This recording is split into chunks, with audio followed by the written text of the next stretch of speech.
It gives us great happiness and pleasure to come together once again after a long time through this certificate course. This course is important in many ways, especially because Muslim personal laws are currently facing several challenges. It is often argued that these laws are not codified and some practices are alleged to be against the basic structure of the Constitution and fundamental rights as well.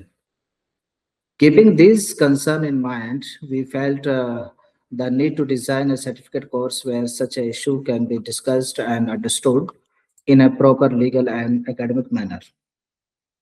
For this purpose, we have invited experts from different fields, including the advocate from Supreme Court, academician, and respected scholars, who will share their knowledge, experience, views, and opinion.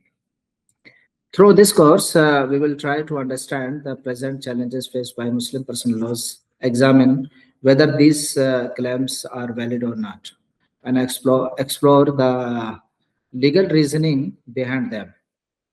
We are happy that this certificate course is starting from today, inshallah. The course will run for 1 week, during which we will have daily classes and lecture. Each day, we will try to learn something new, inshallah. The course has been carefully designed to cover all important aspects of Muslim personal laws, and we hope that all participants will take full benefit from it. Inshallah, now I would like to introduce today's speaker, Mr. Aslam Ahmad Jamal. I already sent a brief introduction in the group. Advocate on record, Supreme Court of India, as he has nearly 25 years of experience in the field of legal practice and is a well-known and distinguished legal professional. He has handled a wide range of matters, including criminal, civil, corporate cases, and as mentioned earlier in the group, he is also a partner at Singhania and Company. This is a brief introduction of our respected speaker. This is not a sufficient introduction of Mr. Aslam Saab, but I try to uh, manage each and everything. Inshallah, I am confident that all participant will greatly benefit from today's lecture and overall program. After the lecture, we will have a question answer session about 30 minutes, inshallah. If you have any question, please note them down and choose the raise hand option. I will allow, inshallah, to ask your question directly to the speaker. Thank you, and I wish you a very happy, beneficial learning experience, inshallah. Now, I would like to invite Mr. Aslam Ahmad Jamal to deliver his lecture before you. Mr. Ahmad, Aslam Ahmad Jamal. Thank you, Zahid Falahi Sahab. Sir, you may turn on your camera. Okay. Thank you. Is this fine, Falahi Sahab? Am I audible and also visible, Zahid Falahi Sahab? So, first of all, dear audience, my thanks to all of you for joining in this great learning program, which I believe is going to be learning for me also, given the subjects that have been chosen by Legal Connect that has organized this program. And my thanks to Legal Connect team as well as Zahid Falahi Sahab to think highly of me that I could be speaking on the first subject beginning this week, and which will culminate in a week's time on various facets of Muslim personal law. The with all of you, sources of Muslim personal law, nature, scope, and application of Sharia law in India, and relationship between personal laws and statutory laws. Of course, then from topic 2 onwards, and from tomorrow onwards, different speakers on different subjects such as marriage and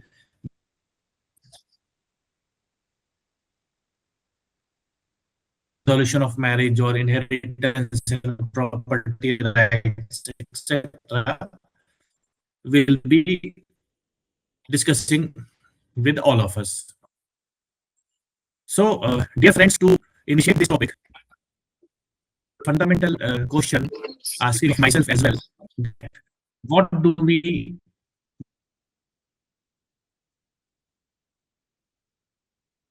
generally understand? Of course, it's not a lexical definition that I'm going to delve into, but what do we understand by law? And as I understand about this, Zahid Sahab, it can be in English or vernacular or mix. What language should I have to speak? Please guide me. Is it law, to my mind, is any discipline which is enforceable. That's the fundamental difference between what we call as law and sometimes ethics or morality. When there is an organized society and it has a discipline which it can enforce, then that is something we will refer to as law. Something which is internal to a person, which may be considered good or bad, is in the domain of ethics. And something Sir, that can I interrupt you little bit? yes, Please, sorry, sir. If you use bilingual language, that would be better for our participants.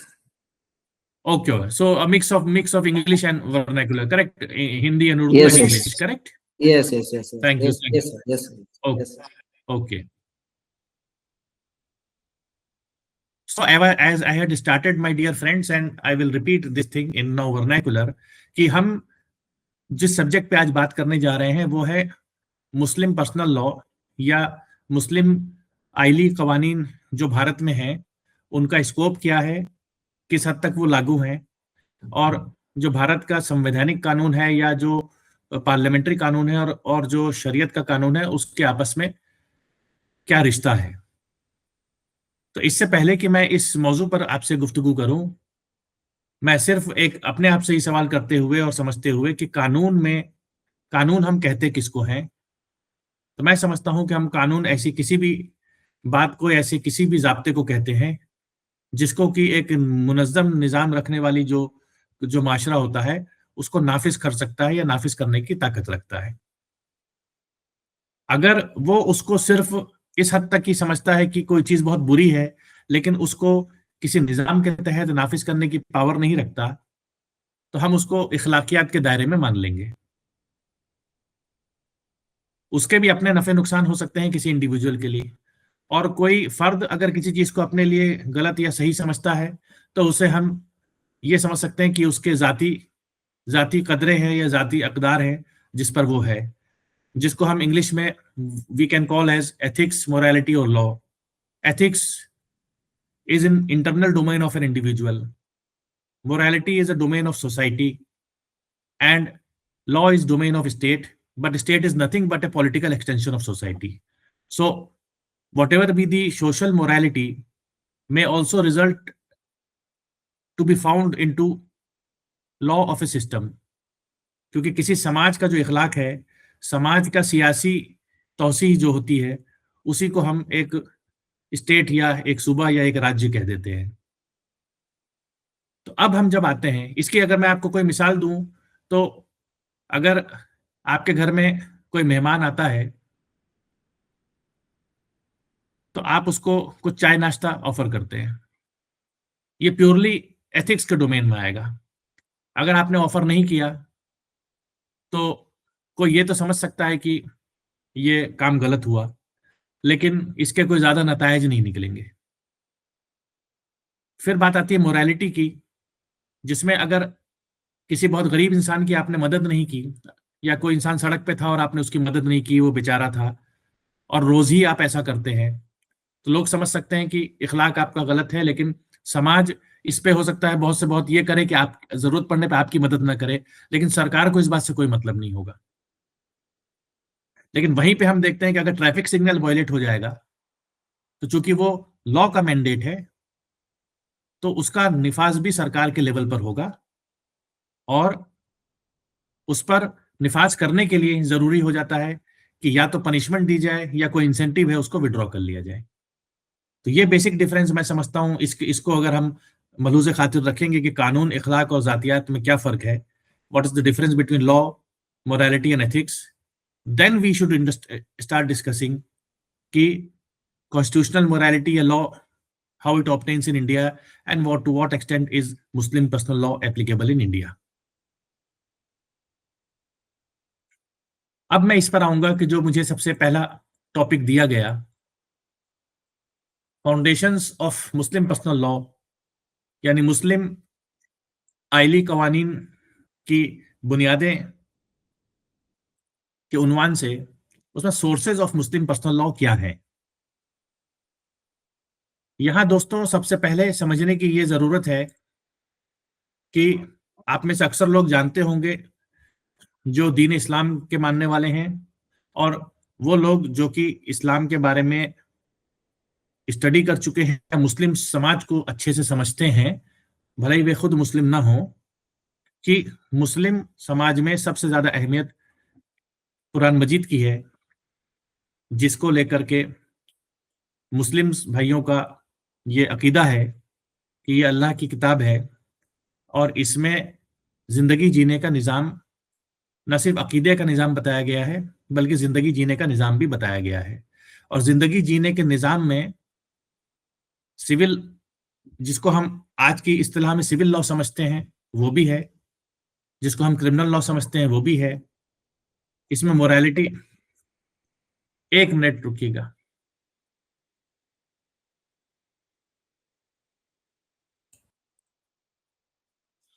Zahid साहब, are you saying something? I got a call from you. Hello?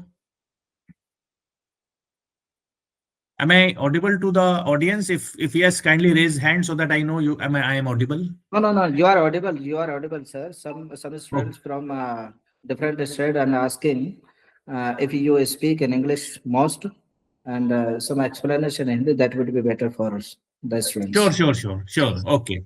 So I will try to keep 80-85% in English. Okay, thank you. Yes. Okay.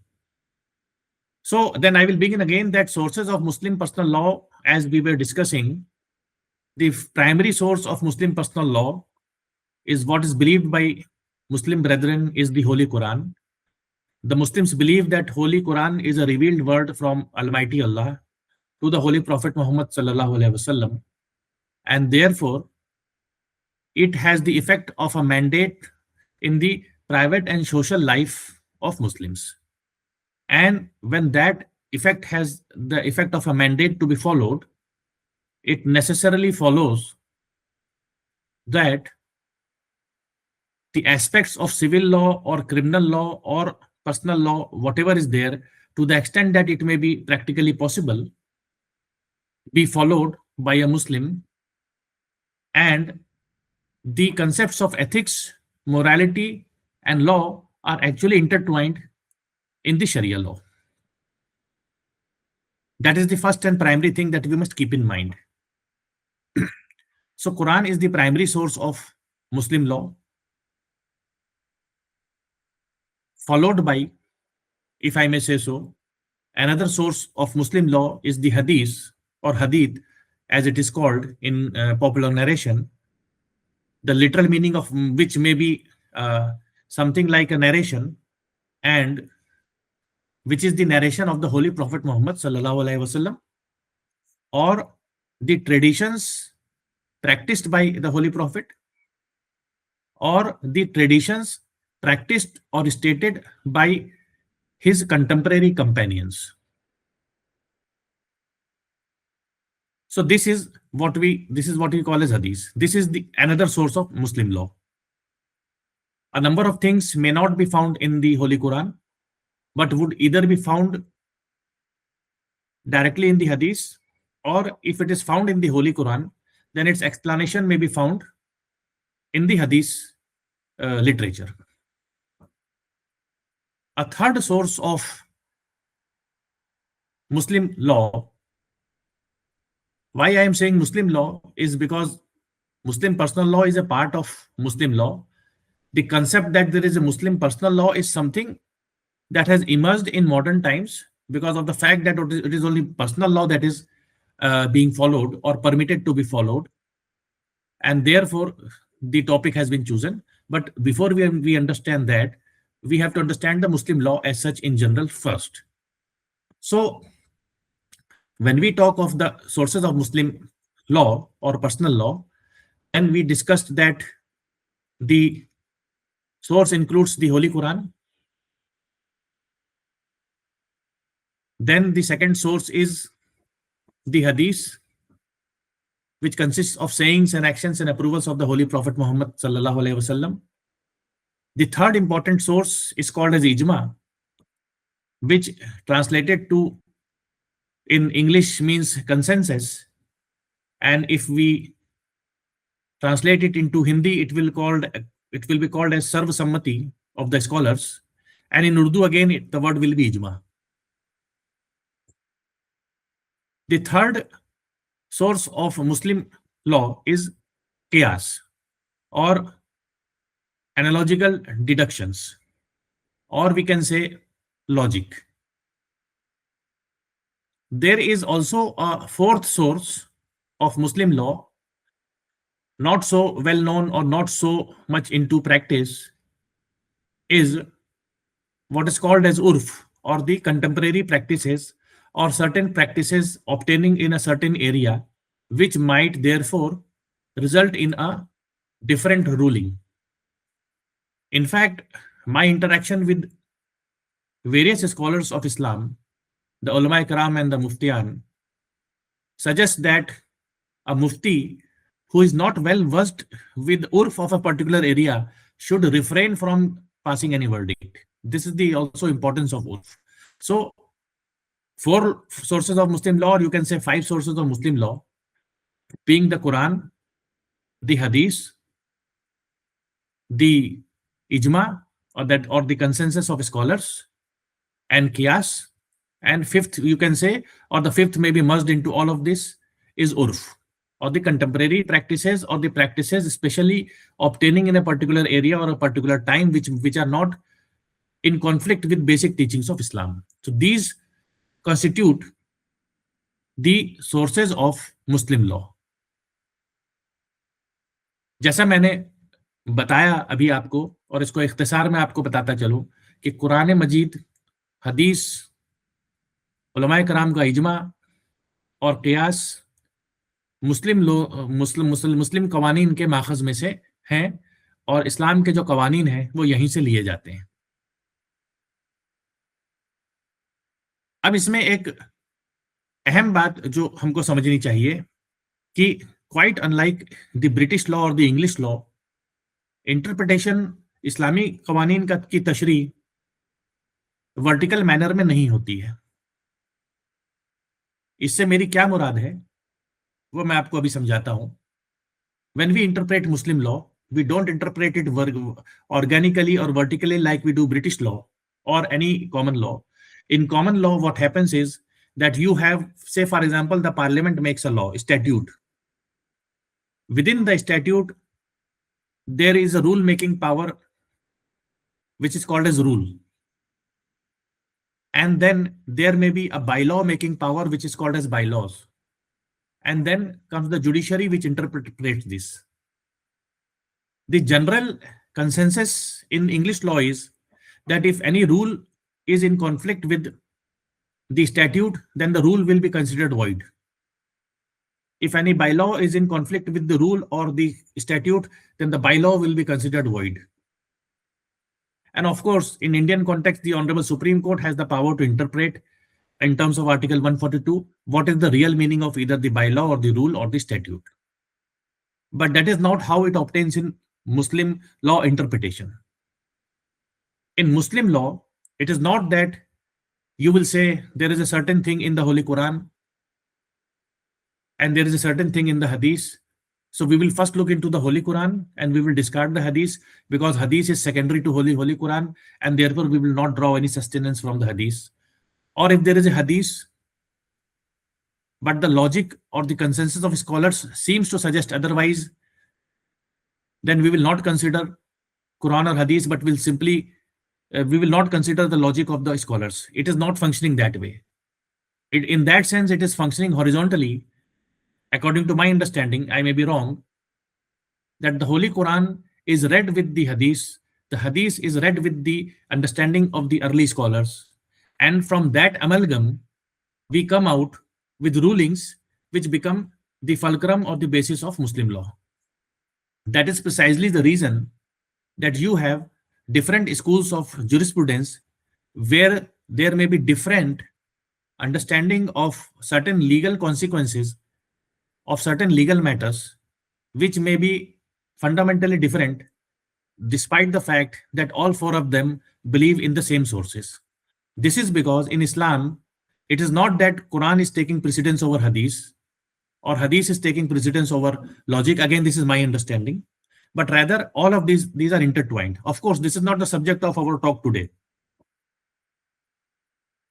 तो इसको इख्तिसार में अगर मैं आपको बताऊं तो जैसे इंग्लिश कानून होते हैं कि अगर संसद ने कोई कानून बनाया है और उसमें कोई नियम बनाया है, नियम के बाद उप नियम बनाया है, तो अगर नियम कानून के खिलाफ है तो नियम को वैध नहीं माना जाएगा, और उप नियम अगर नियम के खिलाफ है तो उसको वैध नहीं माना जाएगा। इस्लाम की तशरीह में ऐसा नहीं है। इस्लाम की तशरीह में हम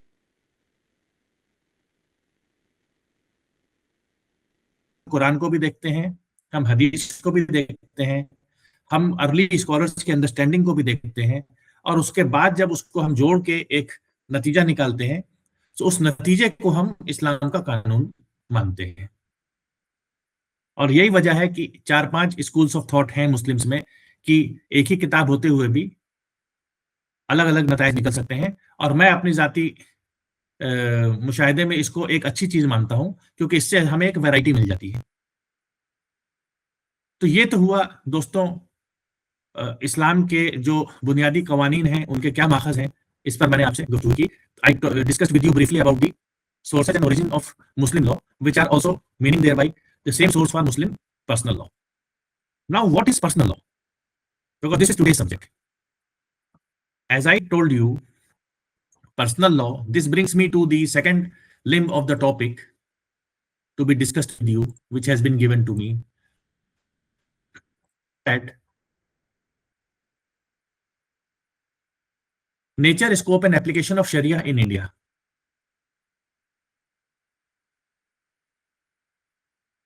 So, as is well known to all of us, Sharia does not apply in India, except in certain material parts which we know as personal law. So, as I was telling you that in India, as I was saying that Sharia is a whole body of law in Islam, which is a mix of ethics also, morality also, as well as law. It has civil law, it has commercial law, it has criminal law, it has various other facets of law. But what is recognized in India, yet again not as a part of law but as a part of agreed and accepted upon custom, is only the Muslim personal law, or what we call as Muslim family law, or maybe a little bit more than family law, because the Waqf Act also, though not part of family, is a part of the community law. So it is part of Muslim law. With the advent of British into India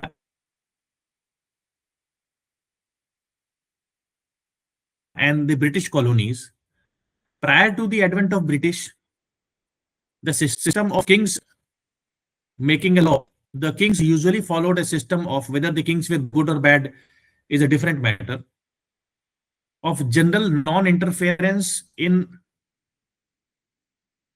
the, so far as the, so I was saying that the kings followed generally for a reason that they were not so technically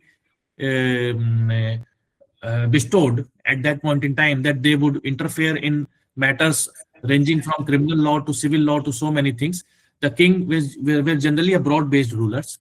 But with the advent of British, the British decided to interfere in almost every facet of law that was obtaining, whether it was commercial, whether it was civil, whether it was anything else, and criminal. So they did away with all forms of laws.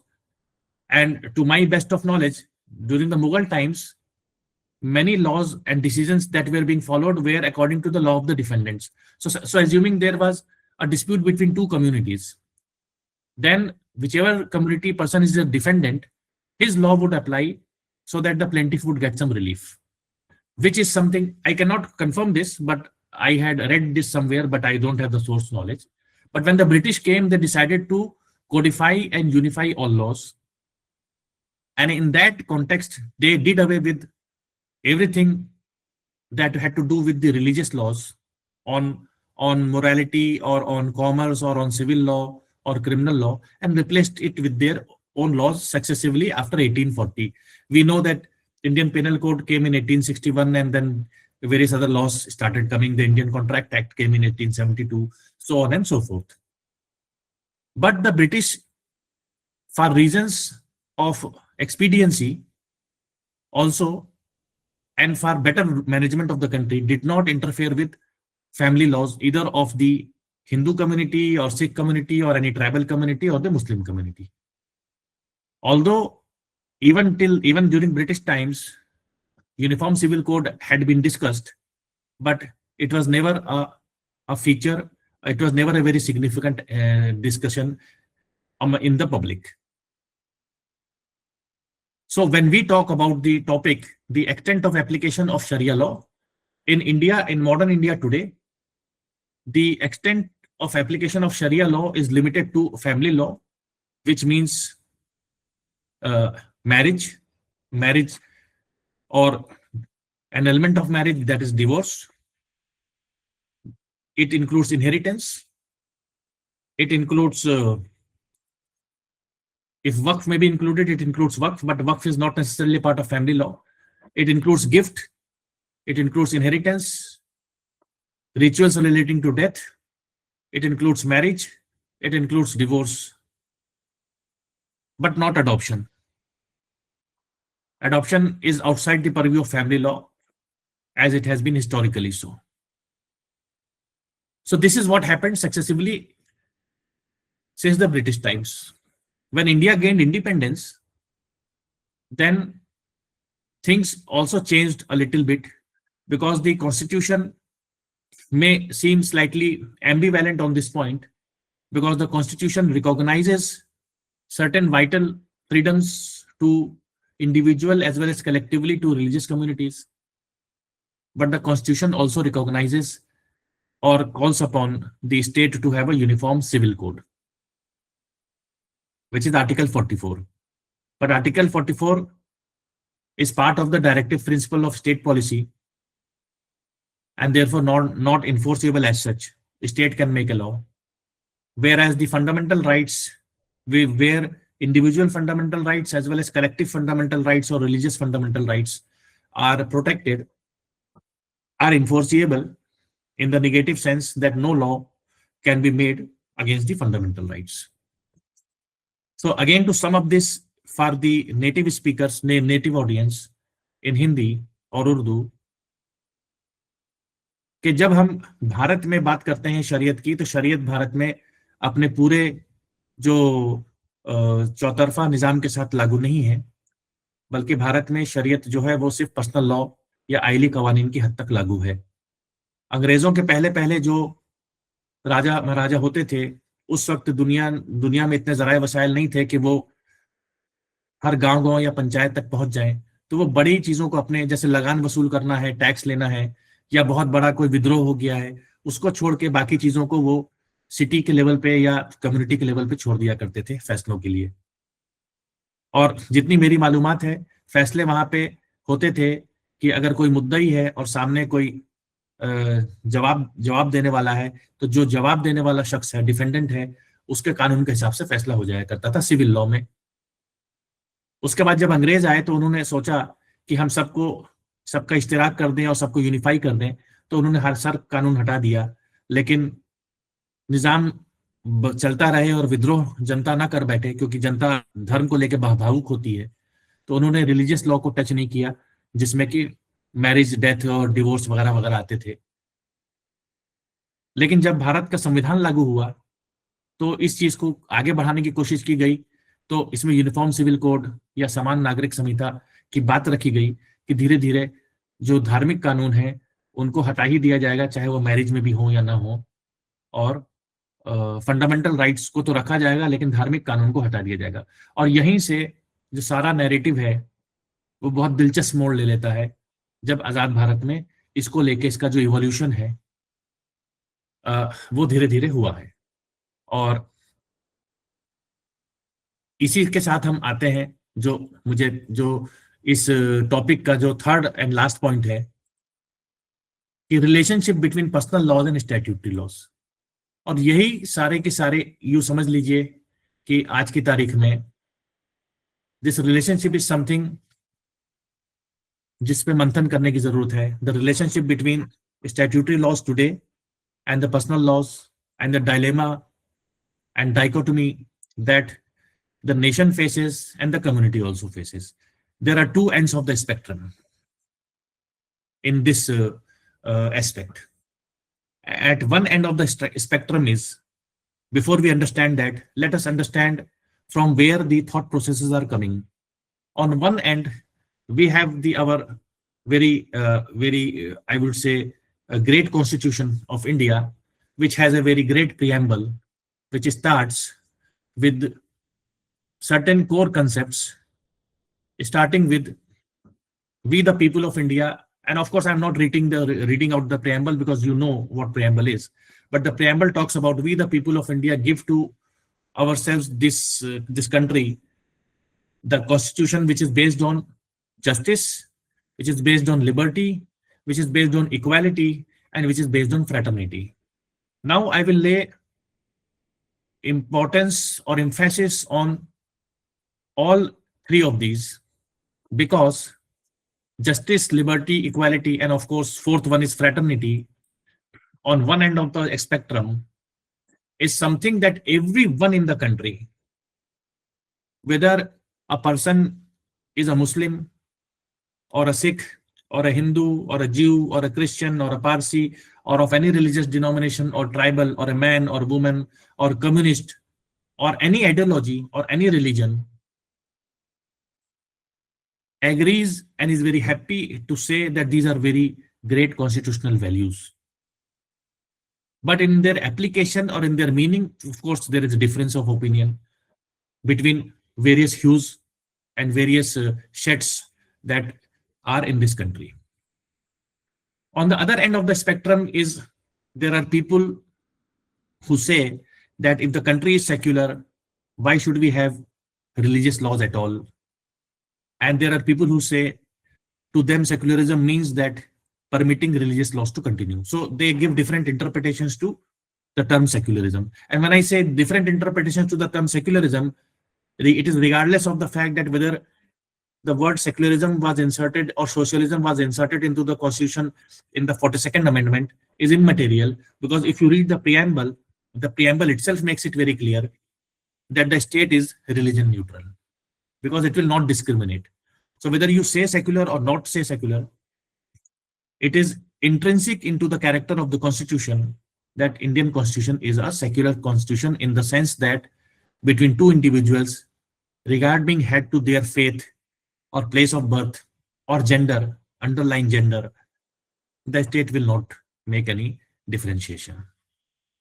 Now, when we come to the Muslim personal law, we find that there is a voice that says that Muslim personal law, to the extent that it is not in keeping with the fundamental rights granted to individuals,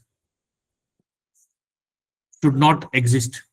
Some say, so it should exist subject to equality. Some others say, no, it should not exist at all. And of course, then there are, of course, the religious minority which says that personal laws should exist.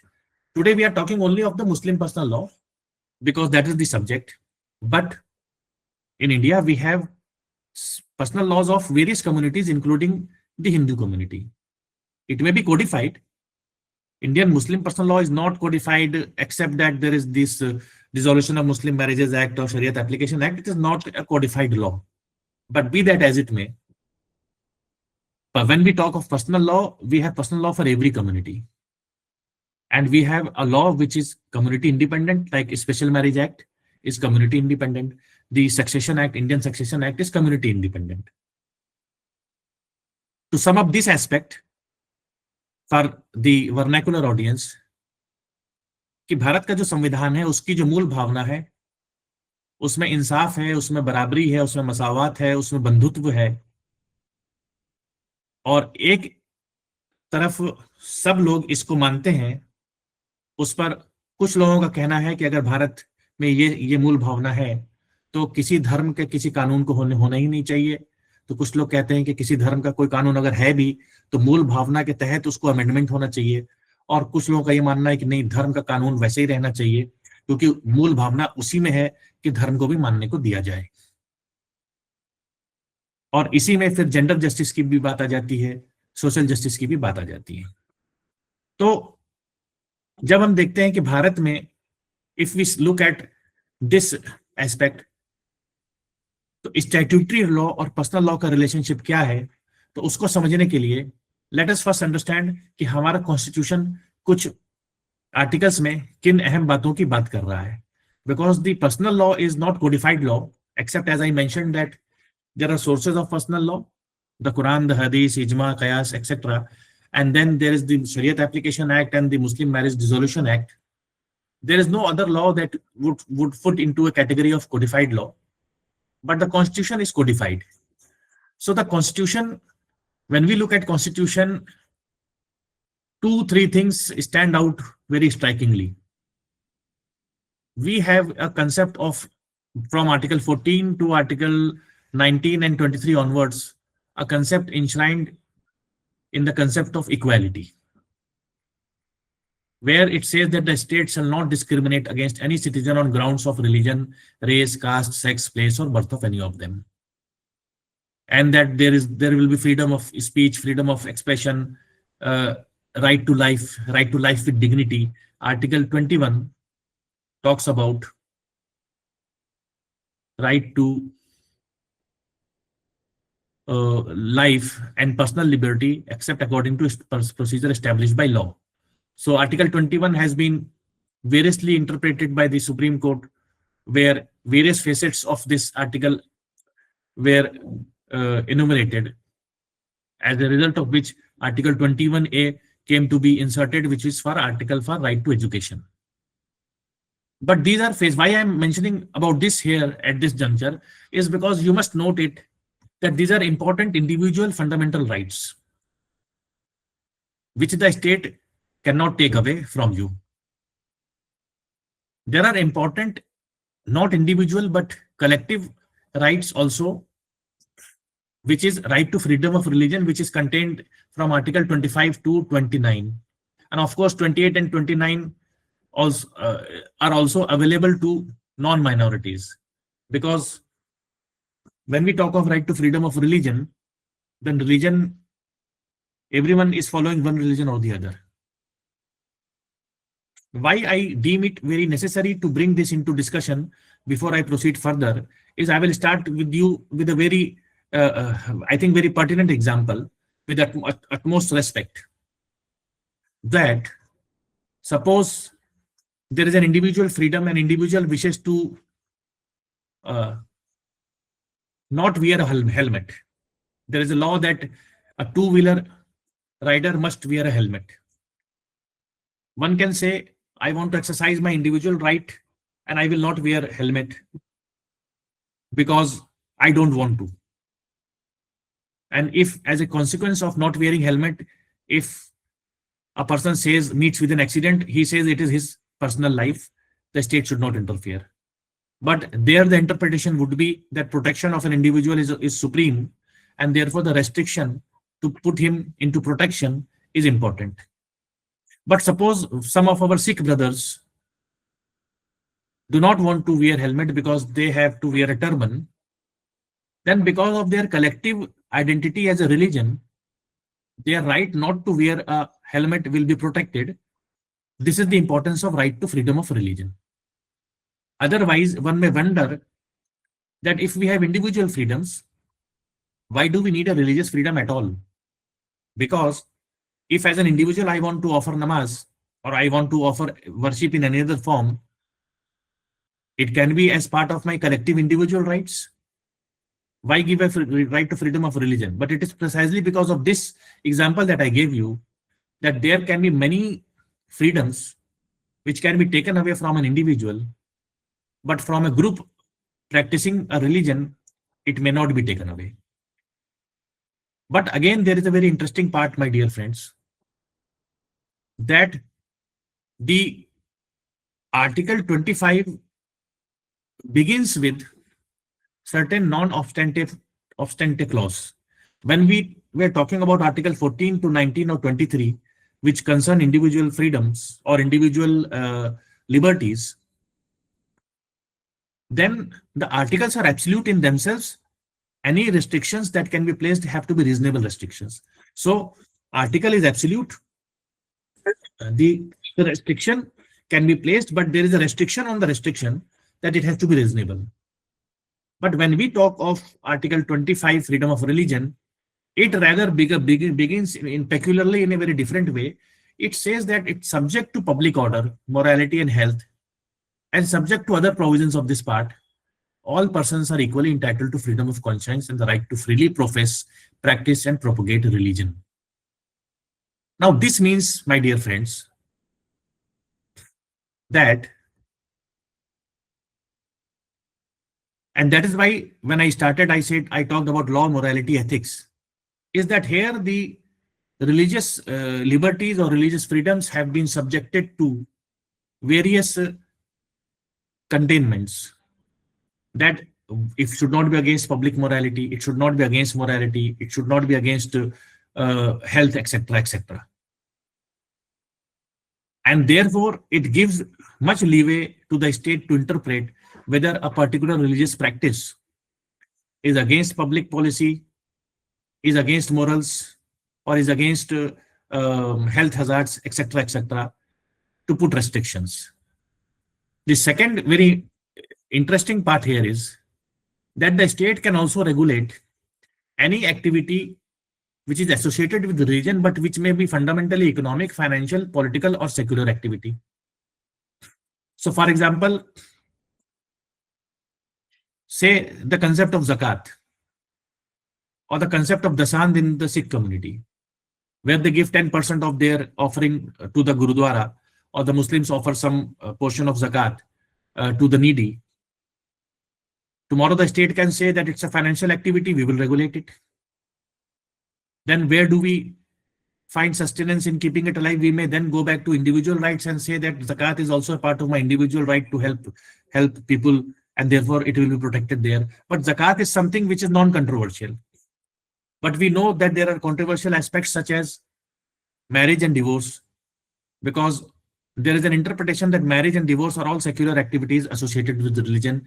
They're inherently secular in nature or worldly in nature. Therefore, the state can regulate it. So whilst we have individual freedoms on one hand, we have religious freedom on one hand, we have the fetters enshrined within the constitution, which says that it can be subject to these containments, and it is also subject to the fact that if it is secular in nature or worldly in nature or political in nature or economic in nature, then a state can interfere. Then one may ask, my dear friends, a question: what is left of religious freedom? Is religion only the right to practice a certain faith, that I want to believe in one God or two gods or no God or three God? Is that all what religion is about? That's a very fundamental question that needs to be asked. Because if every activity that is associated with religion is bound to be an activity that is worldly in nature, and therefore the state will regulate it, and therefore the state can in regulation also restrict it or prohibit it, then nothing remains of religion. That is a question to those people who give this interpretation. But there's another question that may be given to the religious class, that can, in the name of religion, or in the name of protection, or in the name of cultural uniformity or cultural traditions to be protected, if one accepts the constitutional core values, then can there be discrimination against women? That is another large question that needs to be addressed. How can there be unilateral divorce, or how can polygamy be justified? I'm not saying that there may not be a reasonable or rational explanation to justify things. That is also not the subject hearing. But the question is, if one believes that certain laws are immutable, then it gives rise to a question that the other side will ask. And this side can ask different questions to the other side. So therefore, that is why I said that this is a very interesting dichotomy that obtains in the Constitution, that it recognizes the personal law, but makes it subject to so-called modern social values.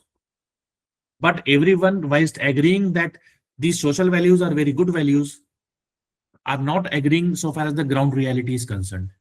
Their interpretation of that is different. That has therefore given rise to several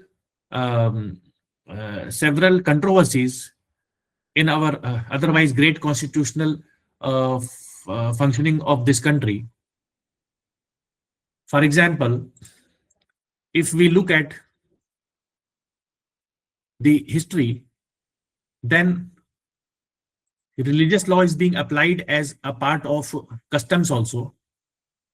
And the Honorable Supreme Court, when it comes to interpreting the personal law, then it declared, as you are very well aware, that in the case of Shayara Bano versus Union of India in 2017, it declared that the practice of triple talaq, or rather the instant triple talaq, the word emphasis should be there on instant, was considered unconstitutional, and therefore in a 3-2 split verdict, it said that it violated Article 14, that is right to equality, and it was struck down.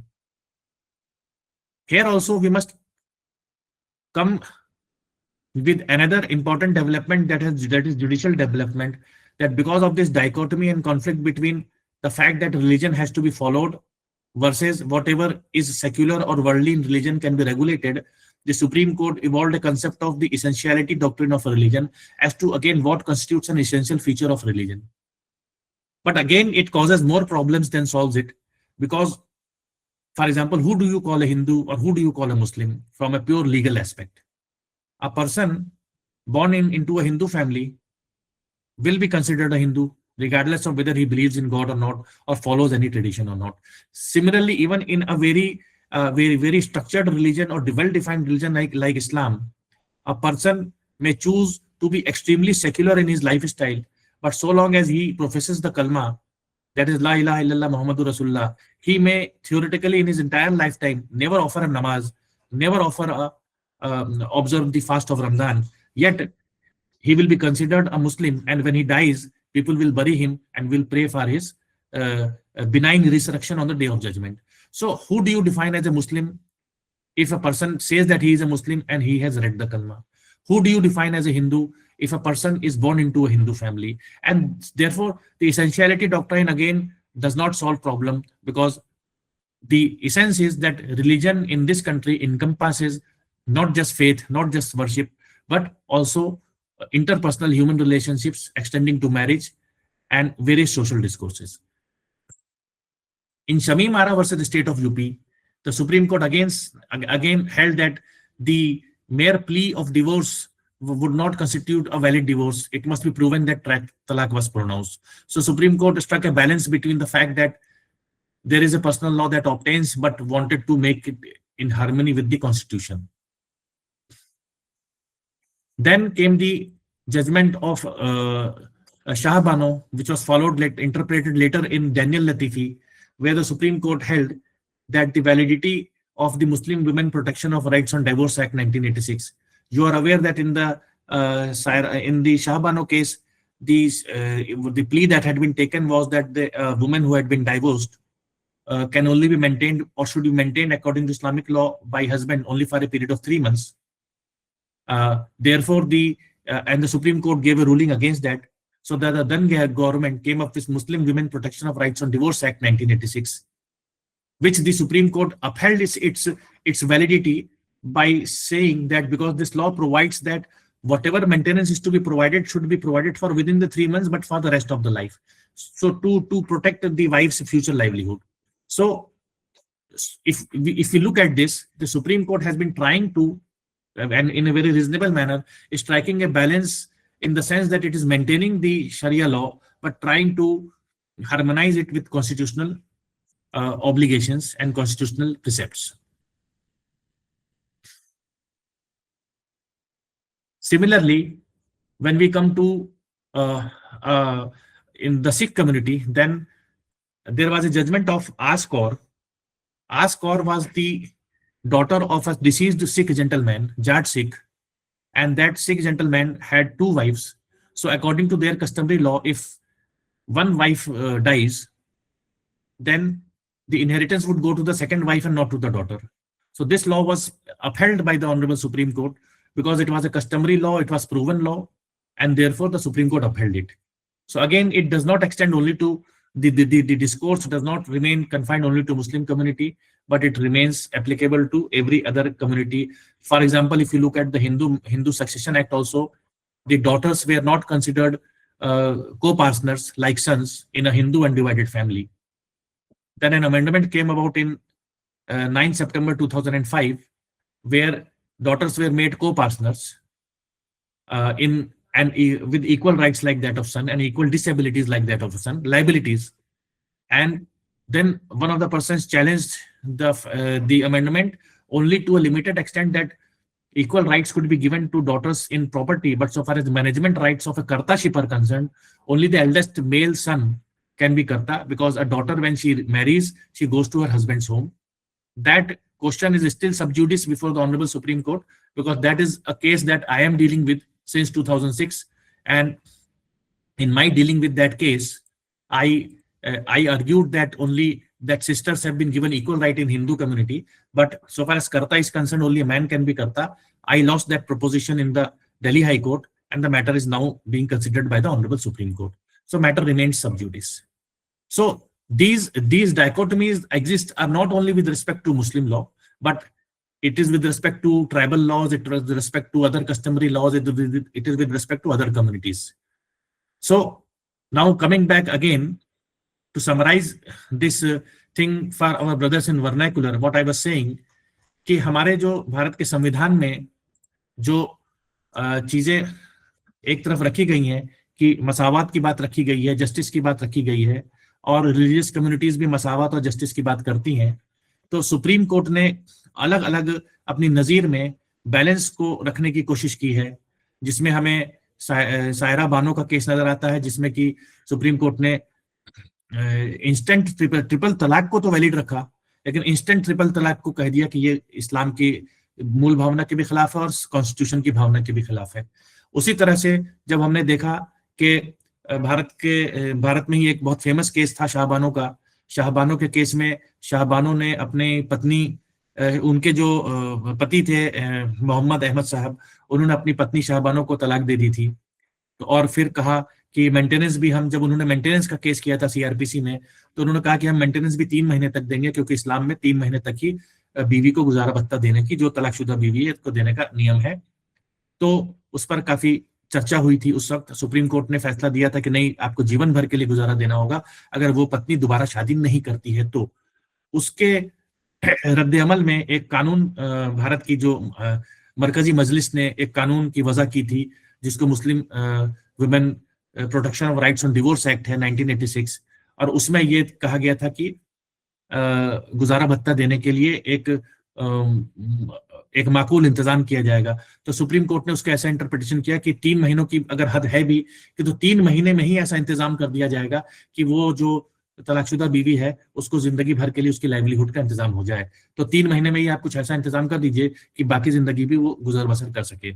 और इस तरह से बहुत से ऐसी हमें नज़ीर मिलती हैं, जैसे जिसमें सुप्रीम कोर्ट ने खासतौर से मुस्लिम लॉ में मुस्लिम लॉ को वैलिड मानते हुए उसको कॉन्स्टिट्यूशनलाइज, इफ आई मे से सो, उसको संविधानमय बनाने की कोशिश की है। क्योंकि बज़ाहिर ये देखने में आ जाता है कि मुस्लिम लॉ में कुछ बातें ऐसी हैं, हालांकि इस्लाम एक ऐसा क्रांतिकारी मजहब है जिसने महिलाओं को बहुत सारे हुकूक उस समय दिए थे जिस समय की दूर दूर तक वो बहुत सारे अधिकार नहीं थे। मिसाल के तौर पर राइट टू प्रॉपर्टी आज से शायद 1500 साल पहले बहुत से सभ्यताओं में नहीं था। Right of a widow to remarry बहुत सी सभ्यताओं में नहीं था। और पढ़ने लिखने का अधिकार भी रोमन एम्पायर में नहीं था। तो बहुत सारे अधिकार दिए, जिससे कि ये लगता है कि इस्लाम भी बिल्कुल मसावात चाहता है, स्त्री और पुरुष के बीच बराबरी चाहता है। लेकिन जो पारंपरिक तरीके से इस्लाम की जो विचारधारा चल रही है उसमें नहीं लगता कि ऐसा है, क्योंकि तलाक का अधिकार तो पुरुष को दे दिया गया और महिला को नहीं दिया गया। या ये कहा जाए कि महिला को तो अदालत का दरवाजा खटखटाना है, लेकिन पुरुष को दरवाजा नहीं खटखटाना है। तो भारत की अदालतों ने कुछ ऐसी नजीर पेश करने की कोशिश की है कि इस्लाम का की मूल भावना बाकी रहे, लेकिन वो कॉन्स्टिट्यूशन के भी मुताबिक हो जाए।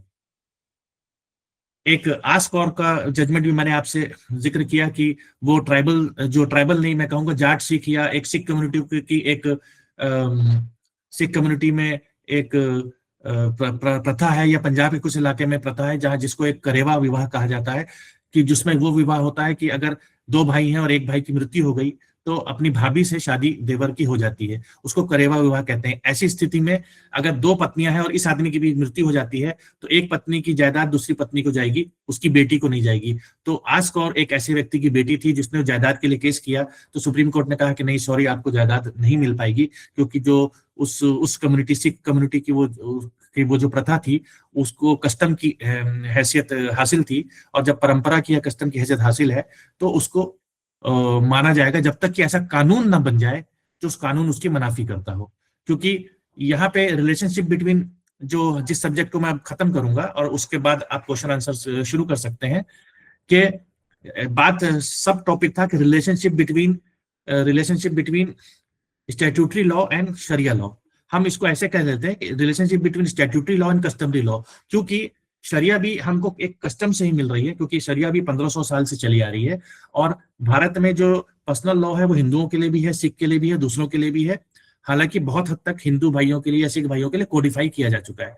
तो तब तक भारत में शरिया लॉ चलता चलता रहेगा, या कोई पारंपरिक प्रथा चलती रहेगी, जब तक कि कोई कानून ऐसा ना बन जाए जो उसको हटा दे। जैसे हिंदू मैरिज एक्ट के सेक्शन 7 में ये बात लिखी है और सेक्शन 4 में कि unless any repugnant provision is made, कोई ऐसा जो प्रोविजन, कोई ऐसी तौजीह की जाए जो उसके मुखालिफ हो, तो जो कानून प्रथा में दिया है वो चलता रहेगा। वहां पे ये बात लिखी हुई है। तो सुप्रीम कोर्ट ने अभी तक यही माना है कि जब तक कि कोई ऐसा कानून ना आ जाए, अगर तो कानून आ गया, मान लीजिए ऐसा कानून आ जाता है कि मुस्लिम्स में 4 विवाह को बैन किया जा रहा है, तब तो बैन हो जाएगा। लेकिन जब तक ऐसा कानून नहीं बनता है, या जब तक ऐसा कानून नहीं बनता कि ट्रिपल तलाक बैन किया जाए, तो तब तक स्टैट्यूटरी लॉ कायम रहेगा। तो अगर आप मुझसे ये पूछेंगे कि संबंध क्या है, तो संबंध बहुत क्लियर है कि अगर पार्लियामेंट ने कल को कानून बना दिया तो सुप्रीम कोर्ट यही कहेगा कि पार्लियामेंट्री लॉ जो है, संसदीय कानून जो है, वो किसी भी पारंपरिक कानून के ऊपर उस तरजीह पाएगा। लेकिन चूंकि अभी तक हुआ नहीं है, भारत की हकीकत यह है कि अभी तक यूनिफॉर्म सिविल कोड नहीं आया है, और जिस शक्ल में भी आया है वो सबके लिए नहीं आया है। उत्तराखंड में जो आया है उसमें ट्राइबल कम्युनिटीज को बाहर रखा गया है, उनके लिए नहीं आया है। तो जब तक वो है, आज की स्थिति यह है कि बहुत से सब्जेक्ट मैटर ऐसे हैं जिसपे स्टैट्यूट ने संसद ने कोई कानून बनाया ही नहीं है। जब संसद ने कोई कानून बनाया ही नहीं है, तो जो पारंपरिक कानून है वो चलता रहेगा। So long as the relationship between statutory law and Sharia law is that the statutory law will definitely take precedence over Sharia law as law of the land passed by the parliament. But if there's no law made by the parliament, then Sharia law continues to remain applicable. With this, I think मैं अपनी इस बात को, अपने कलाम को खत्म करूंगा। व आखिर दुआना अनिल रब्बिल आलमीन। और जाहिद भाई, it is over to you now. Thank you. Thank you very much, sir, and all of you participants. अगर आपके कोई क्वेश्चन है तो आप हैंड रेज कर सकते हैं, मैं आपको अलाउ कर दूंगा।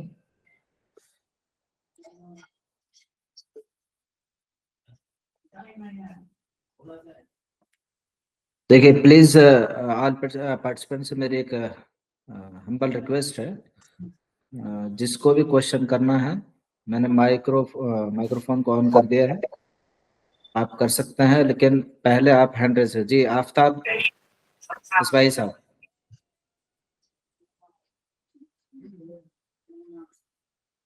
आफ्ताब मिसबाई साहब, आप क्वेश्चन करना चाह रहे हैं?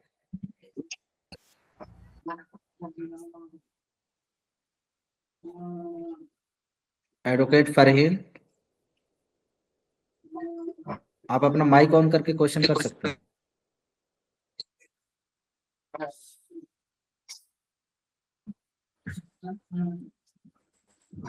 Anyone else?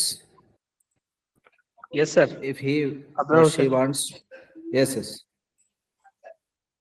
Yes, सर मेरा क्वेश्चन ये है कि सर ने जैसा कहा है कि कस्टमरी लॉ और स्टैट्यूटरी लॉ जब मानेंगे स्टैट्यूटरी लॉ तो कस्टमरी लॉ के ऊपर हावी हो जाएगा, तो ये कैसे बनेगा जब फंडामेंटल राइट की बात आती है? तो ये संभव है, मुमकिन है, या इसके अगर क्लैरिफाई करें तो अच्छा है। जी जी बिल्कुल, मैंने जैसे आपको कहा, बहुत अच्छा सवाल किया आपने। क्या नाम है आपका भाई? Abrar Hussain sir.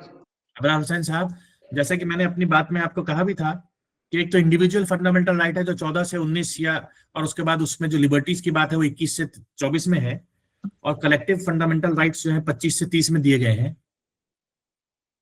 Individual fundamental rights की जो शुरुआत है उसमें कोई भी कदगर नहीं लगाई गई है। आखिर में कह दिया गया है कि केवल रीजनेबल रिस्ट्रिक्शन हो सकता है, लेकिन जो रिलीजियस फंडामेंटल राइट्स हैं उनको शुरू करते में ही ऐसा कह दिया गया है कि पब्लिक ऑर्डर, हेल्थ, मोरालिटी या कोई सेक्युलर एस्पेक्ट है तो उसको रेगुलेट किया जा सकता है।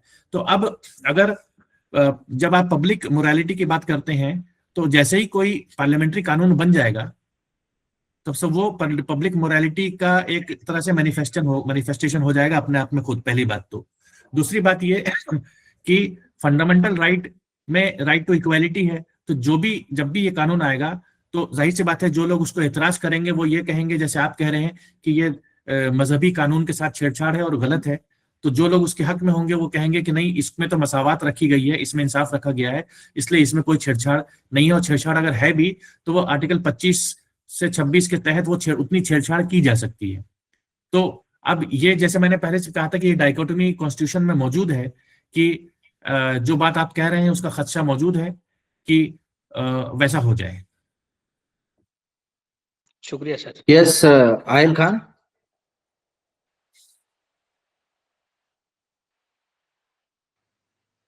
Any other? Yes, assalamu alaikum warahmatullah. Hey, Warasna. I'm Umair Ahmed. As a scholar of Islamic jurisprudence, I just want to know, you mentioned, sir, earlier in the beginning of his speech, माखज़ फ़िक़्ह इस्लामी के जो माखज़ हैं, Quran, Sunnah, Ijma, Qiyas, and then you mentioned precisely urf. So as far Yes. as we know, these are the tool. Like there is no such urf, urf, adat, then masalih mursala, saddu zarai, and then lot of Please, there is number of Umar, tool. Actually, see, Umar, please listen to me. If you have any question about the lecture, relating to lectures, you may ask. And if you want to any feedback or any other thing, then inshallah we will discuss separately. exactly, Okay? we'll discuss. The thing is, it is, I just want to know the thing he mentioned very, beginning. And then there is some, you can say, the confusion between Kitabullah and Sunnat Rasul Bada and Ijma Qiyas, then Urf, right? I just want to clarify. It is not something else, it is just a part of discussion. Okay, Umair bhai, I think I may stand corrected to that extent, because as I mentioned at the initial stage of my discussion also, that is my understanding. Maybe my understanding can be wrong also, so no worries there. No, not wrong actually. The thing is, there is something we have to understand very clearly. Let me read in Urdu 2 lines. Yes, please. दरअसल इमाम शातिबी जो हैं मकासिद शरिया के एक बड़े इमाम गुजरे हैं, तकरीबन 7वीं सदी के। उनकी एक किताब अल मुवाफ़क़ात जो बड़ी मशहूर है, उसमें उन्होंने लिखा है कि एक ये कि कयास के जरिए से मुतय्यन करदा हुक्म की नौयत क्या होती है, क्या उसे हुक्म शरी कहा जाएगा या उसकी हैसियत बस एक अकली फैसले की होगी। एक रुझान ये था कि उस अमल में फैसला कुन उनसुर चूंकि राय और अक़ल का होता है, इसलिए उसे हुक्म शरी नहीं कहा जा सकता। ताहम जमहूर फुक़हा के नुक्ते नज़र से यहाँ अक़ल और राय का इस्तेमाल हुक्म को दरियाफ्त करने के लिए किया जाता है, ना कि वज़ा करने के लिए। इसलिए कयास से जिस नतीजे तक पहुंचा जाए वो हुक्म शरी होता है, राइट। तो हमने यहाँ पे ये समझा कि ये चारों जो बुनियादी माखज़ हैं वो तो ठीक है, वो फिक़्ह इस्लामी को माखज़ है, लेकिन ये जो है उर्फ़ व आदात है, मसालिह मुरसला है, सद्दुज़्ज़राए हैं, these are not the, these are just tool, these are not the, you know, makharij, or you can say the istintaj. I think I was very clear that I said that urf may be merged into four. I also said that, but I take your point and it's a valid point. ठीक है.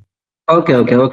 No problem. Not any other person who want to ask any question about? Yes. Abrar, doctor Abrar, मैं कुछ question करना चाह रहा हूँ। जी। जाहिद भाई, sir से मेरा क्वेश्चन है, मैं काफी दिनों से इस मसले पे सोच भी रहा था कि जब भी स्पेशली मुस्लिम पर्सनल लॉ से रिलेटेड कोई भी इशू आता है तो उसमें आर्टिकल 14 राइट टू इक्वालिटी का बार बार हवाला दिया जाता है। एक मुझ तालिब इल्म की समझ ये है कि कोई भी मसला अगर मुस्लिम पर्सनल लॉ का है, अदर का चूंकि आता ही नहीं है और अदर का उतना on the touch stone of equality आता भी नहीं है और करते भी नहीं है, तो कोई भी चीज ऐसी नहीं बचेगी मुस्लिम पर्सनल लॉ की जिसको हम जो है प्रिजर्व कर पाएं और जिसको बचा पाएं। इसलिए कि राइट टू इक्वालिटी की जहां बात आ जाती है वहां पर यकीनन मुस्लिम पर्सनल लॉ के बहुत से मसाइल हैं, तकरीबन अक्सर हैं कि जो बिल्कुल अलग हो जाते हैं। तो सर से मैं समझना चाहता हूं, चूंकि माशाल्लाह लंबी प्रैक्टिस है और चीजों को देख रहे हैं और समझ रहे हैं और जुडिशरी का जो माइंड है वो भी समझ रहे हैं, मैं ये समझना चाहता हूं कि अगर on the touch stone of equality जो चलते हैं हम और हर चीज में जैसा इसको लाया जाता है, तो कौन सा ऐसा राइट है जिसको हम बचा पाएंगे? देखिए, मैंने तो खुद इस गुफ्तगू में आप लोगों से इस बात को कहा था कि आर्टिकल 25 को पढ़ने के बाद तो ये लगता है कि सिवाय सजदा करने के कोई और चीज ऐसी है ही नहीं जिसको हम ये कह सकें कि वो दुनियावी नहीं है, और चूंकि दुनिया से ताल्लुक रखती है लिहाजा उसमें स्टेट कानून बना सकता है। ये तो मैंने खुद इस खदशे का इजहार आपसे किया था। रह गई बात कि इसका सॉल्यूशन क्या हो सकता है, जाहिर सी बात है कि आज की तारीख में हम कॉन्स्टिट्यूशन में अगर अमेंडमेंट करने की बात करेंगे तो एक वो बात मुतनाज़े हो जाएगी, तो वो भी हम नहीं कर सकते हैं। लेकिन एक छोटी सी रोशनी उम्मीद की जो मुझे नजर आती है कि अगर राइट टू इक्वालिटी में तमाम सवाल खड़े हो जाते हैं कि जो मर्द और जन का जो मसावात शायद उसमें बज़ाहिर नजर नहीं आती, या तो हम कोई ऐसी दलील लेकर आए कि हम उसमें मसावात को रीड करवा सकें कॉन्स्टिट्यूशन में, या फिर आर्टिकल 15(2) के तहत। आर्टिकल 14 तो राइट टू इक्वालिटी की बात करता है, लेकिन आर्टिकल 15(2) ऐसा कहता है कि शेड्यूल ट्राइब्स ऑफ वीमेन की बेहतरी के लिए कोई कानून अगर बनाया जाए और उसमें मसावात न रह जाए तो वो कानून फिर भी एक जायज कानून होगा कॉन्स्टिट्यूशन के उसमें। और उसी के तहत आप देखते हैं कि बहुत से विमेन सेंट्रिक लॉज बने हुए हैं। तो या तो हम शरई कवानीन को ये साबित कर दें कि उसमें खवातीन की बेहतरी शामिल है, ठीक है। मिसाल के तौर पे अगर आप ये आप बहस कर लें या ये साबित कर लें कि एक से ज्यादा शादी का जो इकोसिस्टम है वो महिलाओं की बेहतरी के लिए, मिसाल के तौर पे, तो आप इसको आर्टिकल 14 में नहीं भी बचा पाएंगे तो आर्टिकल 15 सब क्लॉज 2 में बचा लेंगे। लेकिन ऐसी बहस करने के लिए वो जिगर होना चाहिए कि अदालत में कोई कर पाए।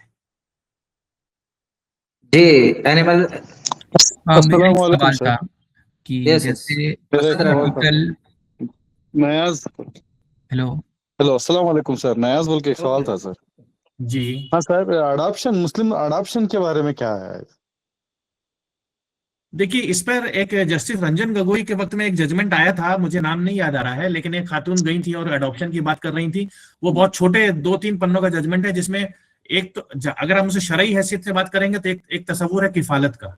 तो किफालत को तो इस्लाम में एक बहुत अच्छा अमल माना गया है। बहुत सवाब की बात है कि आप किसी लेपालक बच्चे को ले लें या किसी बच्चे की किफालत करें, उसको अपना नाम न दें लेकिन उसको आप पाल पोस के बड़ा करें और उसको पढ़ाई लिखाएं। और आप ये भी कर सकते हैं कि एक अपनी जिंदगी में एक वसीयत लिख दें तो उसको 1/3 ऑफ तक उसको आपकी जायदाद में भी हिस्सा मिल जाएगा। अगर शरई हैसियत पूछेंगे, आपने कोई अमल नहीं किया और किसी बच्चे को पाल पोस के बड़ा किया और जिस इंसान ने बड़ा किया वो इस दुनिया से रुखसत हो गया बगैर कोई वसीयत लिखे, तो उस बच्चे को उनकी जायदाद में तो कुछ नहीं मिलेगा। अगर आप चाहते हैं जायदाद में कुछ मिले तो आपको वसीयत लिखनी पड़ेगी। तो एडॉप्शन तो इस्लाम में नहीं है जितनी मेरी मालूमात है, लेकिन किफालत एक ऐसा तस्वुर है जो बहुत सवाब का काम है। हर शख्स को चाहिए कि किफालत करे। भारत में चूंकि एडॉप्शन का एक कानून जनरल है, मुझे मुस्लिम में एडॉप्शन का कानून नहीं है, लेकिन वो इसलिए मैंने जैसे बात कही थी कि जब कानून नहीं है तो परंपरा प्रिवेल करेगी, तो एडॉप्शन तो नहीं हो सकता। लेकिन कोई अगर करना चाहे तो सुप्रीम कोर्ट के उस जजमेंट की वजह से अदालतें मना भी नहीं करेंगी। सर जजमेंट आप बता सकते Yes, मेरा एक सवाल था असद नाम who's है the मेरा, next one? कि जैसे आर्टिकल 25 हमारा फंडामेंटल राइट है और आर्टिकल 44 में जो लिखा है कि जी। स्टेट एक यूनिफॉर्म सिविल कोड की टेरिटरी बना सकता है कि through out the territory of India, पर जी फंडामेंटल राइट की वैल्यू, से आपने बताया कि फंडामेंटल राइट की वैल्यू ज्यादा होती है, जी तो इस चीज का तो मतलब ज्यादा वैल्यू देनी चाहिए। तो ये बड़ा अलग सा पॉइंट लगा मेरे को कि जब फंडामेंटल राइट है तो आप इस आर्टिकल को क्यों रेस कर रहे हैं, आर्टिकल 44 को। दूसरी चीज ये है कि जैसे मुस्लिम पर्सनल लॉ को देखा जाए तो इसे मुस्लिम्स में अलाउड नहीं होता कि आप अल्कोहल पिए, ठीक है। तो अगर आर्टिकल 47 से अगर स्टेट चाहे तो इसको इम्प्लीमेंट कर सकती है। आर्टिकल 47 तो ये कहता है कि state shall endeavour for prohibition through out the country, correct. इसका तो अगर स्टेट पूरी भारत में शराबबंदी लगा देती है तो मुस्लिम को बहैसियत मुस्लिम तो कोई प्रॉब्लम होने वाली नहीं, एक बात। अब रह गई बात कि कोई अगर शराबबंदी सरकार लगा देती है तो जो कोई ऐसा शख्स है जो कि मान लीजिए मुस्लिम नहीं है, या मैं ये कहूँ कि कोई भी शहरी है और लेकिन वो शराब पीना चाहता है, ठीक है, तो वो तो यही कहेगा कि उसका फंडामेंटल राइट वायलेट हो गया, ठीक है। बात समझ रहे हैं आप? बस मुस्लिम को अलाउड ना करें, कह दो कि आपके पर्सनल लॉ में है, आप अलाउड नहीं है। देखिए, अगर मुझे कह देंगे तो मैं तो बहुत खुशी से बोलूंगा कि भाई मैं तो कहूंगा ठीक है, बहुत अच्छी बात है, आई एक्सेप्ट इट, ठीक है। लेकिन सवाल यहाँ ये है कि कानून आप एक इंडिविजुअल के नाम पे नहीं बना सकते इस देश में, ठीक है। तो हमारा जो संविधान है, हमें ये भी समझना चाहिए कि अगर मैं इसको ऐसा कहूँ, वही मैंने बात कही कि थोड़ा है और थोड़े की जरूरत है, बड़ा खूबसूरत है और खूबसूरत बनाया जा सकता है, लेकिन आज खूबसूरत बनाए कौन? जो भी बात करेगा वो एक मुतनाज़ा बात हो जाएगी, क्योंकि आज के हालात कुछ ऐसे हैं। तो हमारे संविधान में आप एक देखेंगे तो बोवाइन प्रोटेक्शन की भी बात की गई है, ठीक है, अल्कोहल के पाबंदी की भी बात की गई है।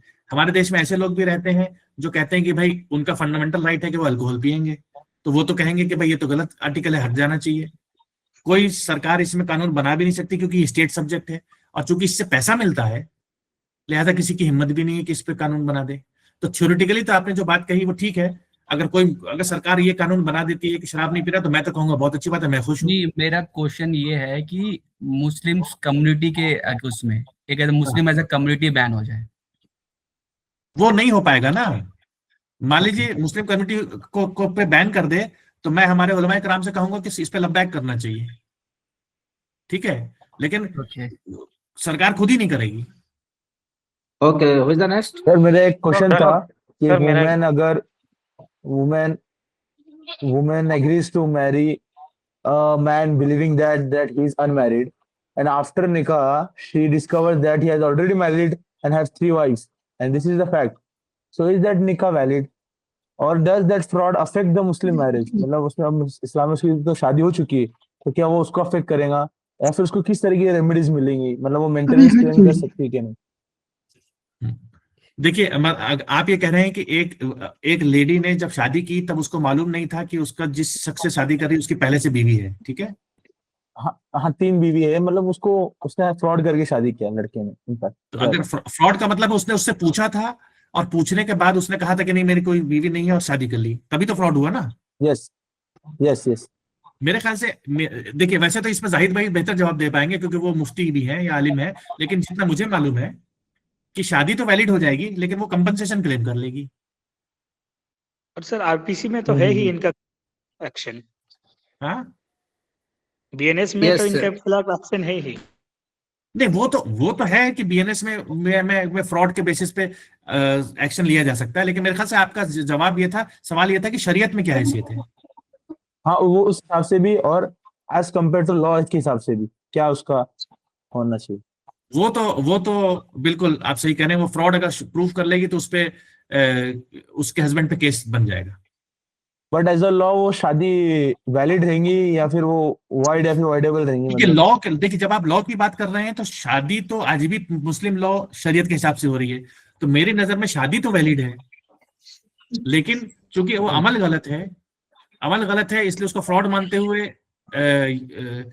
एक्शन ले लिया जाएगा, लेकिन शादी तो वैलिड रहेगी। मतलब अगर आप ये पूछ रहे हैं कि उस महिला को ये कहा जाए कि उसकी बीवी नहीं है, बीवी ना माना जाएगा, तो मेरे ख्याल से ऐसा नहीं है, ये नहीं होगा। तो शादी जैसे मैंने एज एक अ केस लॉ के देखा था, एक जज पर्सपेक्टिव साहब में ने वैलिड रहेगी। एक जज साहब को अगर दूसरी शादी करनी है, मुस्लिम जज साहब में, अगर वो यूपी में मान लीजिए सिविल जज है और दूसरी शादी करनी है, तो उनको ऊपर से इजाजत लेनी पड़ती है। अगर वो इजाजत नहीं लेंगे तो वो शादी नियम के अनुसार ठीक नहीं है। उस पर एक जजमेंट मैंने पढ़ा था कि शादी, दूसरी शादी को माना नहीं जाएगा, इसलिए बेनिफिट्स टू सेकंड वाइफ नहीं मिलेंगे, पेंशन बेनिफिट्स, लेकिन वो शादी वॉइड नहीं होगी। ये जजमेंट मैंने पढ़ा है। तो फिर वो मेंटेनेंस क्लेम किया जाएगा। Please please please please please आप दूसरों को मौका दीजिए। मेरा भी एक सवाल है। यस, सर अस्सलाम वालेकुम। सर अडॉप्शन में पीछे अडॉप्शन के ऊपर एक भाई बात किए थे अभी कि दूध शरीक भाई बहन जो है ना सर, जी उनके लिए भी विल का लिखना जरूरी है क्या सर? जी, दूध बिल्कुल शरीक जो जरूरी भाई है। बहन बनते हैं। जी जी हाँ, जरूरी है, जरूरी है। ठीक है दूध शरीक भाई बहन होने से वो सिर्फ महरम बन जाएंगे, लेकिन उनको वसीयत में हिस्सा, उसमें जायदाद में हिस्सा नहीं होगा। सर मेरा एक सवाल है सर, किफालत से रिलेटेड सेम, कि कोई ऐसा पॉलिसी मैटर है, जैसे फॉर एग्जांपल हम कंफ्यूज हो जाते हैं शिया और सुन्नी पर्सपेक्टिव में, जहां हमें ये लगता है कि किफालत में जो सेकंड, मतलब एक लेडी जिसका ऑलरेडी बच्चा है, उसने जो है निकाह किया और वो निकाह में शामिल हो गई किसी मतलब पर्सन के साथ, तो जी। जो स्टेप फादर होगा वो कफील होगा या रियल फादर माना जाएगा, वो कंफ्यूजन हो जाता है। नहीं, देखिए एक मिनट, इस सवाल को दूसरे अंदाज में समझिए कि किसी खातून का बेटा या बेटी है और वो दूसरे शख्स से शादी करती है, तो इस खातून की बेटी उस साहब के लिए तो महरम हो गई, ठीक है, हाँ जी, लेकिन जायदाद में हिस्सा नहीं मिलेगा। ठीक है। और सर एक जी। चीज और, एक मेरी रिक्वेस्ट थी कि इस प्रोग्राम में, थैंक यू वेरी मच, ये बहुत अच्छा प्रोग्राम है। एक तो मेरा ना उर्दू बड़ा कमजोर है, और दूसरा जो उर्दू ग्लोसरी है ना, जैसे महरम और किफालत, ये नए वर्ड मैंने अभी सीखे हैं आपके लेक्चर्स में, एंड थैंक यू अच्छा वेरी सर, मच फॉर। मैं आपको इसका मतलब समझा देता हूँ। किफालत हाँ का तो जी, सिंपल वो तो मैं मतलब है समझ गया। गार्जियनशिप, हाँ, ठीक है। वो मैं समझ गया, लेकिन कुछ ऐसा आप मुझे लिटरेचर इस दौरान देंगे जिससे कि वो ग्लोसरी मेरे लिए आसान हो जाए। जैसे हम हनफी और दूसरे मसलक में अड़ जाता हूँ। हनफी समझ आता है, शफाई समझ आता है, स्कूल ऑफ थॉट समझ आते हैं, बट वो मसलक जो है याद रखना बड़ा मुश्किल हो जाता है। तो कोई ऐसी मसलक को स्कूल ऑफ ग्लोसरी है? थॉट ही समझ लें सर आप, बस काफी है। नहीं, my request Asghar Ali, inshallah we will provide. If you need anything, inshallah we will provide. Okay. Thank you sir, thank you thank you sir मेरा अस्सलाम वालेकुम। आप ये जो आज जो प्रोग्राम हुआ उसका वीडियो लिंक कुछ सेफ होके मिल सकता है?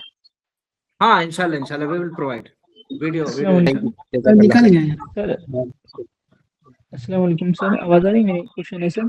जी हाँ, बताएं बयान साहब। सर क्वेश्चन ये है कि जितना मुझे इनमें कि जो इंडिया में मुस्लिम पर्सन लॉ है वो हनफी सेक्ट के व्यू से बनाया गया है मेनली, क्योंकि जो मुगल्स थे वो हनफी सेक्ट्स को फॉलो करते थे और उसके थ्रू जो ब्रिटिश ने कोडिफाई करने की कोशिश की और उसको बनाया गया।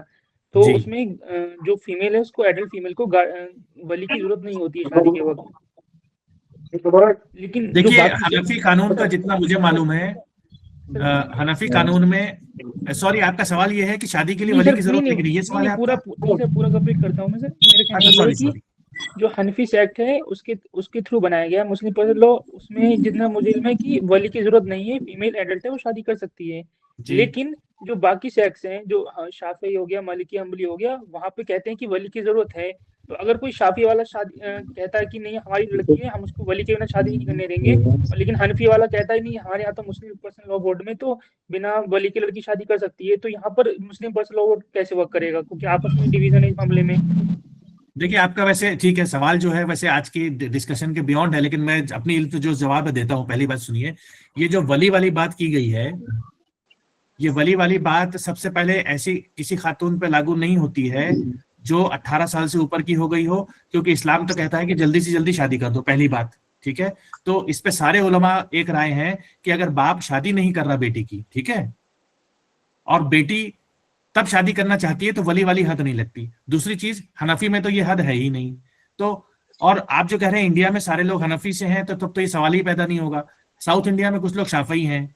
तो आज की डेट में जब आप लॉ की एप्लीकेबिलिटी को देखेंगे तो वहां एफिडेविट में ये बताया जाता है कि वो लोग कौन से सेक्ट को फॉलो कर रहे हैं और उस सेक्ट का जो लॉ होता है वो अप्लाई होगा। लेकिन ये वली वाली जो बात आ गई, अगर लड़की की उम्र बहुत ज्यादा हो गई है, 22 हो गई, 25 हो गई, 30 हो गई, और बाप ने फिक्र ही नहीं की है कि शादी कर देता मैं बेटी की, ठीक है, तो कोई भी मसला ऐसा नहीं है जो वली के लिए की हद लगा रहा है। अस्सलाम वालेकुम sir. Thank you so much. अस्सलाम वालेकुम सर। सर मेरा सवाल ये था कि जैसे मुस्लिम लॉ में शादी ब्याह के ताल्लुक ही से सिर्फ मुस्लिम लॉ पर्सनल लॉ बोर्ड से काम होता है, मतलब उस बोर्ड से शादी ब्याह हमारा होता है, लेकिन सर इसी तरह सिविल लॉ में या फिर क्रिमिनल लॉ में मुस्लिम पर्सनल लॉ बोर्ड क्यों नहीं, शरीयत की लॉ क्यों नहीं चलती है? भाई मैंने आपको जैसे बताया था कि ब्रिटिश इंडिया के समय से ही ये बात होने लगी थी कि सिविल लॉ, कमर्शियल लॉ वगैरह वगैरह वगैरह में, कॉन्ट्रैक्ट लॉ में सामुदायिक कानून हटा दिए गए थे। केवल जो बच गया था वो था पारंपरिक कानून जो कि शादी ब्याह के लिए था।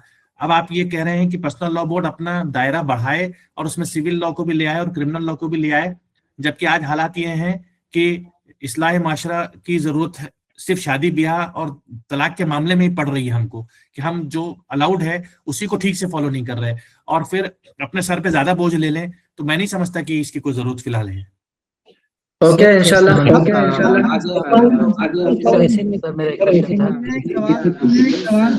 हेलो सर, मेरा एक क्वेश्चन था जी। This will be last question. Sir जो पर्सनल लॉ है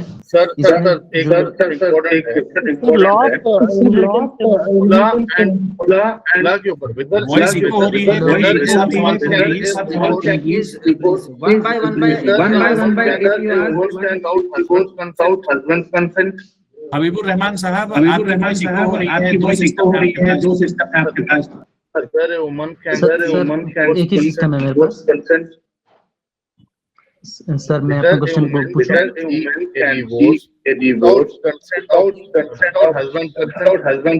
Someone is on speaker and their voice is echoing.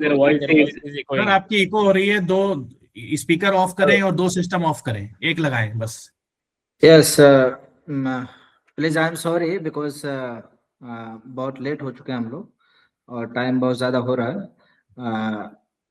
I sincerely thank you. ये एक आखिरी सवाल, वो हजरत उमर के बारे में कुछ कह रहे थे, वो ले लीजिए।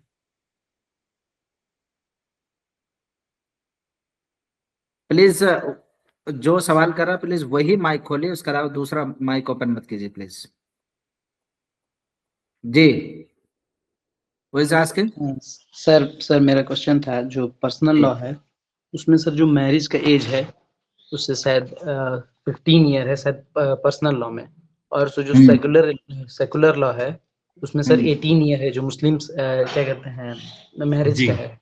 तो सर ये दोनों प्रिवील कौन करेगा सर इसमें? इसमें भी मुख्तलिफ जजमेंट हैं। जैसे मैंने आपको बताया कि एक जजमेंट जो सुप्रीम कोर्ट का डिफरेंट कॉन्टेक्स्ट में है कि अगर स्टैट्यूटरी लॉ है तो वो पर्सनल लॉ पे प्रिवेल कर जाएगा, ठीक है। लेकिन एक चंडीगढ़ हाई कोर्ट ने भी एक इंटरप्रिटेशन किया था कि मुस्लिम पर्सनल लॉ में अगर एज कम है तो उस एज को मान लिया जाएगा, क्योंकि वो चाइल्ड मैरिज रिस्ट्रेंट एक्ट का उन्होंने एक दूसरा इंटरप्रिटेशन किया था। तो इसमें थोड़ा सा कॉन्फ्लिक्ट ऑफ ओपिनियन है, लेकिन एक ओपिनियन ये भी है कि अगर पार्लियामेंट्री लॉ ने 18 कर दिया है तो वो प्रिवेल करेगा। तो सर जैसे कि जो भी मैरिज कराते हैं मुफ्ती या फिर जो आलिम हैं, अगर वो इस मैरिज को कराते हैं तो सर उन पे एक्शन लिया जा सकता है या फिर नहीं लिया जा सकता है? चाइल्ड मैरिज रिस्ट्रेंट एक्ट में मेरे ख्याल से कुछ एक्शन लेने की प्रोविजन है, लेकिन मेरी लिमिटेशन है, मैंने अभी उसको पढ़ा नहीं है तो मैं इसका सीधा जवाब नहीं दे सकता, पर है उसमें कुछ ना कुछ लिखा है इस बारे में।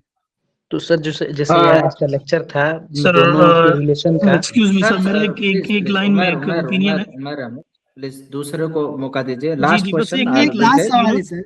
इन तमाम नशिस्तों में जो ऐसे सवाल जो शरिया से रिलेटेड हैं, तो यहाँ पे जितने लोग हैं जो शरिया एक्सपर्ट, उनको रिफर किए जाए। जैसा कि हमारे खतीब साहब ने, हमारे स्पीकर साहब ने कहा कि मैं इसमें श्योर नहीं हूँ, अगर वो श्योरिटी नहीं दे रहे हैं तो उन सवालों को आप रिफर करें जो शरिया के एक्सपर्ट हैं, मुफ्ती हैं, आलिम है, उनसे डायरेक्ट पूछ लिया जाए। जाहिर है कि इसके बाद वो व्हाट्सएप में बाकायदा मेंशन किया जाए कि वो तमाम के तमाम सवाल जो आए हैं और जिनके जवाब नहीं मुकम्मल हो सके हैं उनको एक तरतीब अंदाज में मुरतब कर दिया जाए। बस मेरा इतना ही है। मैं एक सवाल पूछ सकती हूँ? ओके पूछिए अमन। जी जी, जज़ाकल्लाह खैर। सर, अगर हम नॉन लॉ बैकग्राउंड से हैं और अगर हमको कोई बुक रेफर करनी है मुस्लिम पर्सनल लॉ से मुतालिक, तो हम कौन सी कर सकते हैं? मेरे ख्याल से मौलाना Yes. मोहिदुद्दीन खान ने भी बुक लिखी है इस पे, और मौलाना मौदूदी ने भी इस पर किताबें लिखी हैं। बाकी जाहिद भाई, अगर आपके जहन में कोई किताबें, ये दो तो मुझे समझ में आता कि Yes, हैं Ayman, इसमें। inshallah, I'll provide you all books, inshallah, list of books. आप मुझे व्हाट्सएप कर सकते हैं, इंशाल्लाह, on the जी सर, legal जज़ाकल्लाह contact, खैर। सर, legal मेरे correct को number. उनके बारे में एक सवाल है इंशाल्लाह, सर। इंशाल्लाह, I'll provide you. मेरे को भी होना बुक को। And thank you very much for everyone. And I sincerely thank our respected speaker for sharing valuable knowledge and insights with us today. Also, thanks all the participants for their active presence and interest. It is very, very interesting for me. Till maximum, I think 127 persons are present in the lecture. And we truly appreciate everyone's time and cooperation. Thank you all. Inshallah, we'll meet tomorrow with another Thank you lecture. everyone for your time. Thank you Zahid sir. Thank you. Okay. Thank you very much, everyone. Okay. Assalamu alaikum. Take care of yourself. Sir, lastly एक बात बोलना चाहता था कि अगर जो हमने बाद में रजिस्ट्रेशन किया उसका ग्रुप में ऐड नहीं हुआ है अभी तक, तो हम लोग ऐड कैसे करेंगे? आप अगर देखिए, मैं आपको बता दूं, वन टाइम इसके व्हाट्सएप की एक पॉलिसी है कि आप एक दिन में लिमिटेशन ही ऐड कर सकते हैं। मैंने किया, मेरा 24 घंटे के लिए व्हाट्सएप जो है रेस्ट्रिक्ट कर दिया गया मेरा, तो इस वजह से मैं पर्सनल बेसिस पे डील कर रहा हूँ अभी। ओके सर, इंशाल्लाह हम tomorrow सब I'll रिक्वेस्ट जारी add रखा each है, and आप everyone. जैसे आप मौका मिले वैसा अप्रूव कर दीजिएगा। हाँ, इंशाल्लाह हो जाएंगे सब। ठीक है जाहिद साहब, डिस्कनेक्ट करिए। ओके, इंशाल्लाह। Thank you very you. Much sir. इंशाल्लाह Thank will you. See you.